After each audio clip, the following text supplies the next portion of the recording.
Olá, tudo bem? Eu sou a educadora Natiele e hoje eu quero conversar com você sobre um assunto que com certeza como professora você já passou. Crianças que se travaram para a escrita e que não gostam, têm receio, têm até trauma de falar em atividade, em folha, em caderno. Então elas... O primeiro contato que vocês têm com ela já te fala, olha, eu não gosto de escrever, olha, eu não gosto de fazer atividade. Quero dividir com você como a gente pode, passo a passo, e quebrando essa resistência de uma forma prazerosa, que a criança ganhe confiança em você, ganhe confiança no processo e vá desenvolvendo o que você espera e o que é necessário para que ela desenvolva a leitura e a escrita ou até um processo de produção textual.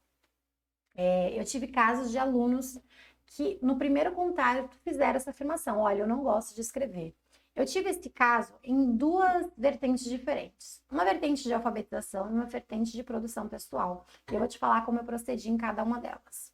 Primeiro, na de alfabetização. Eu tive um aluno que ele não podia ver falar nem professora, nem atividade. Ele tinha um trauma tremendo em relação a isso. Porque para ele era chato, não era interessante, ele não conseguia.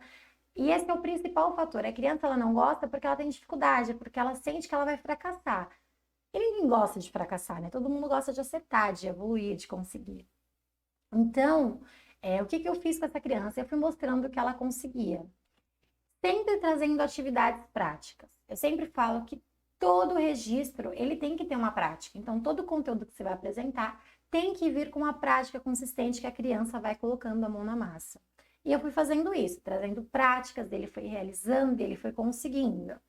Depois, ele gostava de utilizar a tesoura, então eu fui trazendo só atividades de recorte, só atividades de pintura. Aí depois eu fui trazendo atividades com carimbos. Então, vamos usando as letras para carimbar, porque são interessantes. Então, eu fui trazendo práticas interessantes e diminuí o volume em folha. Então, ele fazia uma atividade em folha naquele dia, ou então meia atividade em folha, ou ele escrevia só o nome dele, e a gente vai aumentando. Então, essa criança que no primeiro momento ela dizia que ela não gostava, hoje ele consegue fazer um volume de atividades bons, de registros bons. Ele consegue, dentro de uma hora de aula particular, fazer um registro de 5 folhas, porque ele teve uma prática consistente.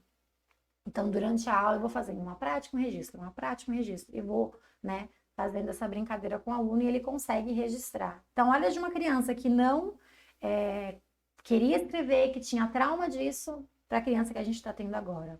Isso começa a refletir na vida da criança dentro da escola.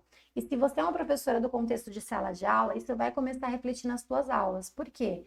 Ele vai começar a ganhar gosto, porque ele está acertando, porque ele está vendo que você está ficando feliz, porque a família está ficando feliz, porque ele está fazendo igual aos amigos. E isso vai dando autoestima que é para ele necessário para que ele consiga atingir esse nível. A outra vertente que isso me aconteceu foi com um aluno de produção textual. Então, ele não gostava de escrever. E ele diz ainda que ele não gosta, que ele só gosta comigo, mas isso ainda faz parte do processo e ele já está levando isso para dentro da escola. Primeiro, ele só escrevia de letra de forma, e era uma exigência da escola que ele escrevesse de letra cursiva. Então, eu comecei a trabalhar isso com ele. Mas nos primeiros contatos, ele só ia me contando as histórias. Então, a gente fazia todo o passo a passo que eu utilizo do mapa mental, a gente fazia todo o passo a passo como eu sempre faço. Só que ele não registrava, ele ia me contando e eu registrava. E a gente fez isso por 2, 3 aulas.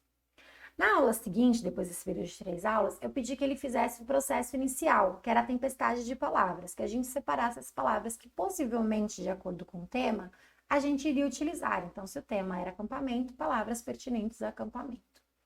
E ele registrou apenas essas palavras. E eu fui a cada aula pedindo que ele registrasse um pouquinho mais. Resumo da ópera.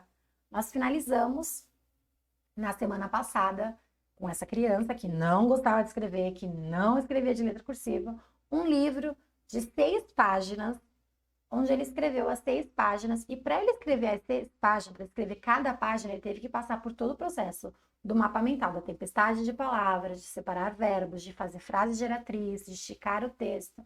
Então, olha por quantos processos ele passou. E ele escreveu até a biografia dele. Então, foram 7 páginas de produção textual. Então, olha como num curto espaço de tempo, essa criança que está comigo desde o início do ano, mais ou menos março, ele passou de uma criança que não queria escrever nada e só escrevia de letra de forma para uma criança que escreveu 6 páginas de uma história com o tema que ele queria, que o tema dele é carros. Ele falou sobre os carros da coleção dele. E perceba como eu sempre vou trazendo foco de interesse. Então, se aquela criança gosta de pintura, se ela gosta de recortar, eu vou expandindo o universo do que ela precisa com o que ela gosta. Essa criança gosta de carros, ele gosta de acampamento, então eu vou mesclando. E mais pra frente a gente começa a inserir outros temas. Ele fez só de coisas que ele gostava? Não. Mas ele sabia que também teriam coisas que ele iria gostar. Então, isso facilita bastante o processo. Quando a gente trabalha foco de interesse e quando a gente não bate de frente, porque bater de frente só aumenta a resistência, a gente vai trabalhando ali, galgando um caminho. O resultado ele pode vir num espaço de tempo muito pequeno e ele pode ser muito grandioso. Eu espero que você consiga entender a importância de humanizar os teus alunos. Muitas pessoas tratam as crianças, os alunos, como se eles não fossem seres humanos, como nós que somos adultos, que eles não estão prontos ainda, mas eles só são pessoas pequenininhas, mas merecem o mesmo respeito e a mesma empatia. Então a gente precisa respeitar os processos e achar uma maneira de ir penetrando nessa resistência e fazendo com que a criança ganhe essa confiança que ela precisa para ir avançando nos processos. Espero que você tenha gostado. Se você gostou dessa dica, desse vídeo. Não esquece de deixar um comentário aqui embaixo, clica no gostei. E se você tiver alguma dúvida, é só deixar que eu vou ter o maior prazer em te responder. Se você não me conhece e ainda não me segue nas redes sociais, procura o @Natiele Rauana, educadora, lá no Instagram, tá bom? Um grande beijo!